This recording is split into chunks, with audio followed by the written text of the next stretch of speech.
नमस्कार। एक बार फिर से आप सभी का बहुत बहुत स्वागत है परीक्षा वर्ल्ड के इस यूट्यूब चैनल में। दोस्तों, आज से हम विज्ञान के बेहतरीन प्रश्नों को पढ़ना स्टार्ट करेंगे। दोस्तों, यह जो सामान्य विज्ञान के इम्पॉर्टेंट प्रश्नों की सीरीज है, यह सीरीज आपके आगामी एनटीपीसी की परीक्षा के लिए बहुत ही ज़्यादा महत्वपूर्ण होने वाली है। इस सीरीज के माध्यम से सबसे बेहतरीन, सबसे धांसू जो सामान्य विज्ञान के प्रश्न बन सकते हैं, उनको आज से हम पढ़ना स्टार्ट करेंगे। तो आइए वीडियो को स्टार्ट करते हैं और देख लेते हैं कि आज हमारा जो पार्ट 1 है विज्ञान के प्रश्नों की सीरीज का, इसमें हमने कौन कौन से बेहतरीन प्रश्नों को सम्मिलित किया हुआ है। सभी प्रश्न आपको वन लाइनर्स के फॉर्म में मिलेंगे। इसके अलावा बहुत सारे इम्पॉर्टेंट फैक्ट्स को भी इस वीडियो में सम्मिलित किया गया है। तो आपसे रिक्वेस्ट है कि लास्ट तक बिल्कुल बिल्कुल अंत तक इस वीडियो को आप बिल्कुल ध्यान से जरूर देखिएगा। तो आइए वीडियो को स्टार्ट करते हैं। पहला प्रश्न आपके स्क्रीन पर देख पा रहे होंगे आप। पीएच जो पैमाना होता है, इसमें कितने अंक होते हैं? डायरेक्टली आपसे यह प्रश्न एग्जाम में पूछा जा सकता है। तो आप लोग याद रखिएगा, पीएच पैमाने में कितने अंक होते हैं? तो 0 से लेके 14 तक। तो इसके बारे में आप याद रखिएगा, जो पीएच पैमाना होता है, जो पीएच स्केल होती है, इसमें 0 से लेके 14 तक की संख्या आपको देखने को मिलती है। तो आइए इसके बारे में डिटेल में बात कर लेते हैं। तो सबसे पहले आपको पीएच का पूरा नाम पता होना चाहिए। डायरेक्टली आपसे इसका पूरा नाम पूछ लिया जाएगा। तो पोटेंशियल ऑफ हाइड्रोजन इसका पूरा नाम होता है। तो ये फैक्ट आप याद रखिएगा, पोटेंशियल ऑफ हाइड्रोजन इसको कहा जाता है। पीएच मान जो होता है किसी विलयन की अम्लता या क्षारकता का माप होता है। तो ये फैक्ट भी आप याद रखिएगा। पीएच स्केल पर संभावित मान 0 से लेकर 14 तक होता है। 7 से कम पीएच वाले जो सॉल्यूशन होते हैं, जो विलयन होते हैं, उनको हम अम्लीय कहते हैं। और 7 से अधिक पीएच वाले और जो आपके सॉल्यूशन होते हैं, उनको हम क्षारीय कहते हैं। तो आप देख पा रहे हैं पिक्चर के माध्यम से, 7 से कम वाले यानी कि 0 से लेके आपके जो 6 तक के पीएच विलियन वाले मान होते हैं, उनको हम क्या बोलते हैं? एसिडिक यानी कि अम्लीय कहते हैं। वहीं 8 से लेके 14 तक वाले सॉल्यूशन को हम बोलते हैं क्षारीय यानी कि अल्काइन। तो इसके बारे में आप याद रखिएगा। वहीं जो 7 वाला मान यहाँ पे आप देख पा रहे हैं, न्यूट्रल होता है। 7 को हम यहाँ पे न्यूट्रल कहते हैं। तो ये फैक्ट आपको याद रखना है, भूलना नहीं है। चाहे तो आप इसका स्क्रीनशॉट ले सकते हैं। अगला प्रश्न आपके स्क्रीन पर है। मानव शरीर में पाचन का अधिकांश भाग किस अंग में संपन्न होता है? तो आप लोग याद रखिएगा, जो हमारी छोटी आंत होती है, यहीं पे पाचन का जो अधिकांश क्रिया है वह संपन्न होती है। तो छोटी आंत आपका राइट आंसर हो जाएगा। अंतरिक्ष यात्री को आकाश का रंग कैसा दिखाई पड़ता है? तो काला दिखाई पड़ता है। इसके बारे में आप याद रखिएगा, जो अंतरिक्ष यात्री होते हैं, इनको जो आकाश का रंग होता है वह काला दिखाई पड़ता है। कड़वाहट के लिए मानव जीभ, यहाँ पे जीव नहीं होगा, जीभ होगा, हमारी टंग की बात हो रही है, यहाँ पे जीभ की बात हो रही है। तो कड़वाहट के लिए मानव जीभ का संवेदनशील पार्ट हिस्सा कौन सा होता है? तो आप याद देखिएगा, जो हमारे जीभ का पीछे का भाग होता है, यह कड़वाहट का अनुभव हमें करवाता है। तो इसके बारे में आप याद रखिएगा। खाने वाले सोडा का यहाँ पे रासायनिक नाम पूछा गया है। तो आपका होता है सोडियम बाइकार्बोनेट। जो आपका खाने वाला सोडा होता है, उसको हम सोडियम बाइकार्बोनेट के नाम से जानते हैं। तो इसका रासायनिक नाम आपको याद रखना है। अगला प्रश्न आपके स्क्रीन पर है। वह तत्व जो लगभग सभी अम्लों में निश्चित रूप से उपस्थित होता है, क्या कहलाता है? तो आप लोग याद रखिएगा, जो हाइड्रोजन होता है, यह लगभग जो है सभी अम्लों में आपको निश्चित रूप से देखने को मिल जाएगा। तो हाइड्रोजन इस प्रश्न का राइट आंसर है। मानव शरीर में प्रोटीन का पाचन किस अंग से प्रारंभ होता है? यहाँ पे प्रोटीन के पाचन की बात हो रही है। तो हमारे शरीर में जो प्रोटीन का पाचन होता है, यह कहाँ से प्रारंभ होता है? अमाशय से। तो इसके बारे में आप याद रखिएगा, राइट आंसर क्या हो जाएगा? अमाशय से। बॉक्साइट जो है किसका अयस्क है? तो एल्युमिनियम का। इसके बारे में आप याद रखिएगा, जो बॉक्साइट होता है यह एल्यूमिनियम का अयस्क होता है। जो ऑक्टेन संख्या होती है, इसका संबंध किससे होता है? तो आप लोग याद रखिएगा, ऑक्टेन संख्या जो है पेट्रोल की गुणवत्ता से संबंधित होती है। इसके बारे में आप याद रखिएगा, पेट्रोल की गुणवत्ता से संबंधित होती है ऑक्टेन संख्या। तो इसके बारे में आप याद रखिएगा। चलिए कमेंट बॉक्स में आप लोग बताइए कि डीजल की गुणवत्ता को हम किस में मापते हैं? डीजल की जो गुणवत्ता होती है उसको किसके द्वारा मापा जाता है? इसका जवाब आपको कमेंट बॉक्स में देना है। जो सिगरेट का धुआं होता है, इसमें कौन कौन से मुख्य प्रदूषक पाए जाते हैं? तो आप लोग याद रखिएगा, कार्बन मोनोऑक्साइड और बेंजीन, ये दो इम्पॉर्टेंट मुख्य प्रदूषक होते हैं जो सिगरेट के धुएं में मिलते हैं। तो इनका नाम आप याद रखिएगा, कार्बन मोनोऑक्साइड व बेंजीन। इम्पॉर्टेंट प्रश्न है। यहाँ पे आइए कुछ धातु और उनके अयस्कों को देख लेते हैं, जहाँ से प्रश्न आपके एग्जाम में देखने को मिल सकता है। तो जो पारा होता है, पारा का अयस्क होता है सिनेबार, इसके बारे में आप याद रखिएगा। जिंक का अयस्क होता है कैलामाइन। एल्युमिनियम का अयस्क होता है बॉक्साइट। कॉपर का अयस्क होता है क्यूप्राइट। और लोहा का होता है अयस्क हेमेटाइट, मैग्नेटाइट, लिमोनाइट और साइडराइट। तो इसके बारे में आपको याद रखना है। धातु और अयस्क यह एक ऐसा छोटा सा एकदम टॉपिक है जहां से रेलवे की परीक्षा में प्रश्न प्रीवियस ईयर में पूछे गए हैं। तो इस स्लाइड का आप स्क्रीनशॉट ले लीजिएगा या कहीं पे इसको नोट डाउन कर लीजिएगा तथा इसको आप बिल्कुल रट जाइएगा। यहाँ से प्रश्न आपके एग्जाम में देखने को मिल सकता है। अगला प्रश्न आपके स्क्रीन पर है, मनुष्य के शरीर में पसलियों के कितने जोड़े होते हैं? तो हमारे शरीर में जो पसलियां होती हैं, टोटल इनके जोड़े कितने होते हैं? 12 जोड़े। इसके बारे में आप याद देखिएगा। यहाँ पे जोड़े की बात हो रही तो 12 जोड़ी पसलियां होती हैं हमारे शरीर में। वह बहुलक जिसका प्रयोग बुलेट प्रूफ खिड़की या जैकेट बनाने में किया जाता है। तो आप लोग याद देखिएगा, जो पॉलीकार्बोनेट बहुलक होता है इसका जो प्रयोग होता है बुलेट प्रूफ खिड़की या जैकेट बनाने में किया जाता है। तो इसके बारे में आप याद रखिएगा, पॉलीकार्बोनेट। पादप में उपस्थित कोशिका भित्ति का निर्माण होता है किससे? तो पौधों की, यानी कि जो पादप हमारे होते हैं, जो पौधे हमारे होते हैं, उनमें जो उपस्थित कोशिका भित्ति होती है किसकी बनी होती है? बहुत बार एग्जाम में यह प्रश्न रिपीट हुआ है, पूछा गया है। तो आप लोग याद रखिएगा, सेलुलोज की। जो पादप की कोशिका भित्ति होती है सेलुलोज की बनी होती है। तो इसके बारे में आपको याद रखना है। मानव शरीर की सबसे बड़ी ग्रंथि कौन सी होती है? तो मानव के शरीर की जो सबसे बड़ी ग्रंथि वो लीवर यानी कि यकृत होती है। तो इसके बारे में आप याद रखिएगा, यकृत यानी कि लीवर। सूर्य में ऊर्जा का जो निरंतर सृजन होता रहता है यह किसके कारण होता है? तो एक चीज़ आप लोग याद रखिएगा, जो सूर्य में आपको लगातार ऊर्जा देखने को मिलती है यह किस कारण से होती है? नाभिकीय संलयन के कारण। ये फैक्ट आपको याद रखना है। नाभिकीय संलयन के कारण जो है ऊर्जा लगातार बनती रहती है सूर्य के अंदर। तो इसके बारे में आप याद रखिएगा। राइट आंसर क्या हो जाएगा? नाभिकीय संलयन। तथा जो आपका हाइड्रोजन बम है, हाइड्रोजन बम जो है इसी सिद्धांत पर कार्य करता है। तो इसके बारे में भी आप याद रखिएगा, जो हाइड्रोजन बम होता है यह नाभिकीय संलयन के सिद्धांत पर ही कार्य करता है। वहीं जो आपका परमाणु बम होता है वह किसके सिद्धांत पर कार्य करता है? नाभिकीय विखंडन के सिद्धांत पर। तो दोनों आपको याद रखना है, परमाणु बम नाभिकीय विखंडन के सिद्धांत पर कार्य करता है और हाइड्रोजन बम नाभिकीय संलयन के सिद्धांत पर कार्य करता है। तो इनके बारे में आपको याद रखना है।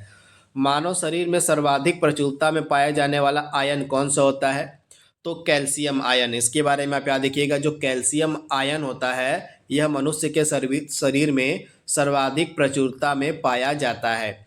पीलिया से जो है मानव शरीर का कौन सा अंग प्रभावित होता है? पीलिया जो रोग होता है इससे हमारे शरीर का कौन सा हिस्सा, कौन सा पार्ट प्रभावित होता है? तो आप लोग याद रखिएगा, लीवर यानी कि यकृत जो है इससे प्रभावित होता है। तो राइट आंसर क्या हो जाएगा? यकृत। अगला प्रश्न आपके स्क्रीन पर है, मानव शरीर में, हमारे शरीर में जो हीमोग्लोबिन होता है इसका मेन कार्य क्या होता है?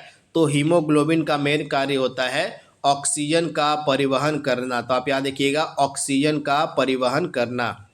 वह विटामिन जिसकी रक्त का थक्का बनने में महत्वपूर्ण भूमिका होती है वह क्या कहलाता है? तो आप लोग याद रखिएगा, जो विटामिन के है इसका मेन कार्य होता है हमारे शरीर में क्या करना?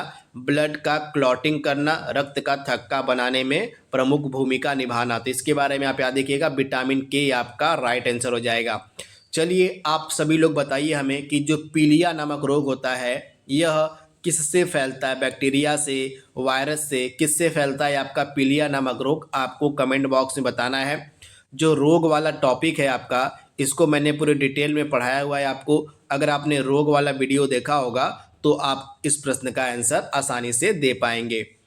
बच्चों में प्रोटीन की न्यूनता के कारण कौन सा रोग होता है? आपसे पूछा गया है कि बच्चों में प्रोटीन की कमी के कारण कौन सा रोग उत्पन्न होता है? तो मरेस्मस। इसके बारे में आप याद रखिएगा, जो मरेस्मस नामक बीमारी है यह बच्चों में देखने को मिलती है। प्रोटीन की कमी के कारण। तो इसके बारे में आप याद रख सकते हैं। अगला प्रश्न आपके स्क्रीन पर है, हेपेटाइटिस से हमारे शरीर का कौन सा अंग प्रभावित होता है? तो हेपेटाइटिस से जो है हमारे शरीर का लीवर प्रभावित होता है। तो आप याद रखिएगा लीवर यानी कि यकृत। अगला प्रश्न आपके स्क्रीन पर है, डॉक्टरों द्वारा एनेस्थीसिया के रूप में प्रयोग होने वाली जो हास्य गैस है वह कौन सी है? तो जो हास्य गैस, जो लॉफिंग गैस है, इसका नाम है नाइट्रस ऑक्साइड। और यह जो नाइट्रस ऑक्साइड है यह डॉक्टरों के द्वारा एनेस्थीसिया के रूप में प्रयोग में लाई जाती है। तो इसके बारे में आप याद रखिएगा, नाइट्रस ऑक्साइड आपका राइट आंसर हो जाएगा। मलेरिया रोग की जो प्रभावी औषधि है जिसको हम कुनैन के नाम से जानते हैं, इसका निष्कर्षण कैसे होता है? तो जो कुनैन है इसका निष्कर्षण होता है सिनकोना की छाल से। आप लोग याद रखिएगा, सिनकोना की छाल से जो है इसका निष्कर्षण होता है। कुष्ठ रोग किससे फैलता है? तो जो कुष्ठ रोग होता है या बैक्टीरिया जनित रोग होता है, तो आप याद रखिएगा बैक्टीरिया जनित रोग होता है कुष्ठ रोग। एलपीजी गैस के रिसाव से उत्पन्न दुर्गंध क्या किसकी होती है? तो आपने देखा होगा जो हमारे घरों में एलपीजी गैस होती है उसका जो रिसाव होता है, तो उसके रिसाव का पता हमें चल जाता है किस कारण से? तो यह जो दुर्गंध होती है रिसाव वाली, उस वह दुर्गंध होती है इथाइल मरकैप्टन की। तो इथाइल मरकैप्टन की यह दुर्गंध होती है जिससे हमें एलपीजी गैस में रिसाव होने का पता लग जाता है। तो इसके बारे में आपको याद रखना है।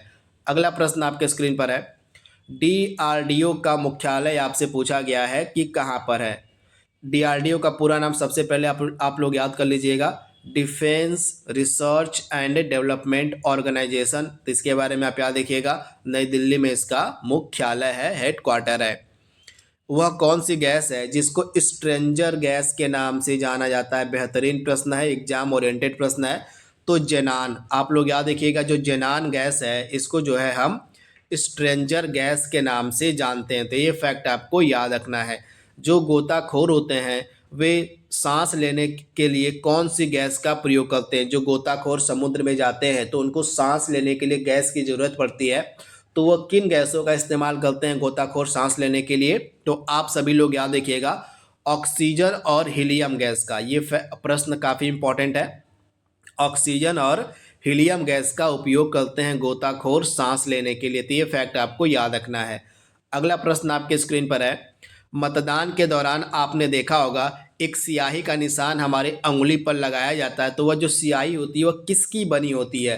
तो स्याही में जो है सिल्वर नाइट्रेट का प्रयोग होता है। आप लोग याद रखिएगा, जो स्याही होती है उसमें जो है सिल्वर नाइट्रेट का उपयोग किया गया होता है। तो ये फैक्ट आप याद रखिएगा, इंपॉर्टेंट है। वनस्पति तेल से वनस्पति घी बनाने के लिए कौन सी गैस का प्रयोग होता है? ये भी इम्पोर्टेंट प्रश्न है। तो आप लोग याद रखिएगा, वनस्पति तेल से वनस्पति घी बनाने के लिए हाइड्रोजन का इस्तेमाल होता है। आप याद रखिएगा, हाइड्रोजन आपका राइट आंसर हो जाएगा। तो इसके बारे में आपको याद रखना है। इसके बाद अगला प्रश्न आपके स्क्रीन पर है, सुपरसोनिक क्रूज मिसाइल ब्रह्मोस संयुक्त उपक्रम है। तो आप लोग को पता होगा भारत के पास वर्तमान में ब्रह्मोस मिसाइल है और ब्रह्मोस मिसाइल का जो उत्पादन है भारत और रूस के द्वारा मिलकर किया गया है। तो ये फैक्ट आप याद रखिएगा, भारत और रूस के द्वारा मिलकर जो है इस सुपरसोनिक क्रूज मिसाइल ब्रह्मोस का निर्माण किया गया है। तो ये फैक्ट आपको याद रखना है, भारत और रूस।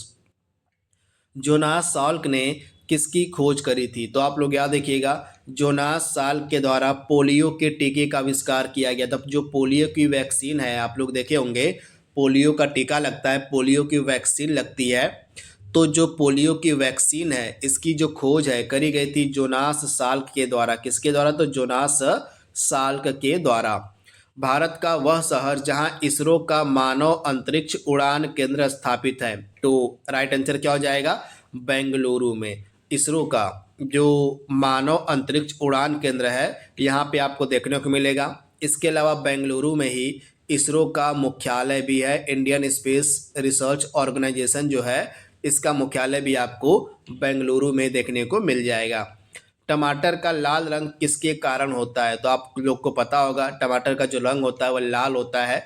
तो यह जो है एक वर्णक के एक पिगमेंट के कारण होता है। इस पिगमेंट का नाम है लाइकोपीन। तो लाइकोपीन की उपस्थिति के कारण ही टमाटर का जो रंग है वह लाल होता है। आधुनिक रसायन विज्ञान का जनक किसे कहा जाता है? बेहतरीन प्रश्न है।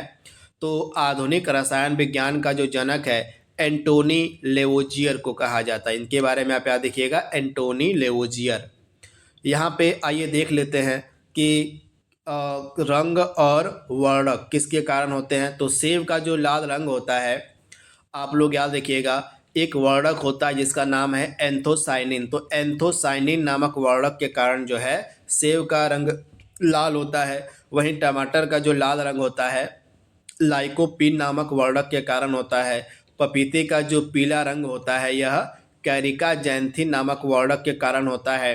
गाजर का जो रंग होता है यह कैरोटीन नामक वर्णक के कारण होता है। वहीं हल्दी का जो रंग पीला होता है यह जैंथोफिल नामक वर्णक की उपस्थिति के कारण होता है। तो इसके बारे में आपको याद रखना है।